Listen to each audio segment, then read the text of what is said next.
మీదకి తలస్నానం చేయించి తువ్వాలు పెట్టి చక్కగా తల జుత్తంతా ఒత్తేసి మళ్ళీ చక్కగా దువ్వేసి కిరీటం పెట్టేసి ఊర్ధ్వపుండ్రాలు పెట్టేసి స్వామివారిని ఆ రావణ వాహనం మీద తీసుకుని వెళ్ళారట సభలోకి.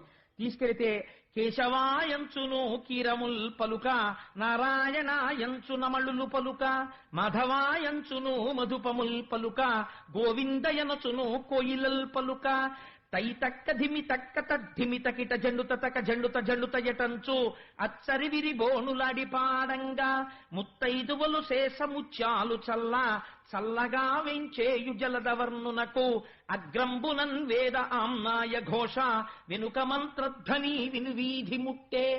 ఆ నారాయణుడు నడిచొస్తుంటే నారాయణ కేశవ గోవింద అంటుంటే ముందు మహర్షులు వేదం జరుగుతుంటే వెనక ఉపనిషత్ మంత్రాలు వల్లిస్తుంటే సభామంటపంలోకి వచ్చేట. అది వచ్చ ఇది వచ్చ అల్లుడటంచు మామగారెదు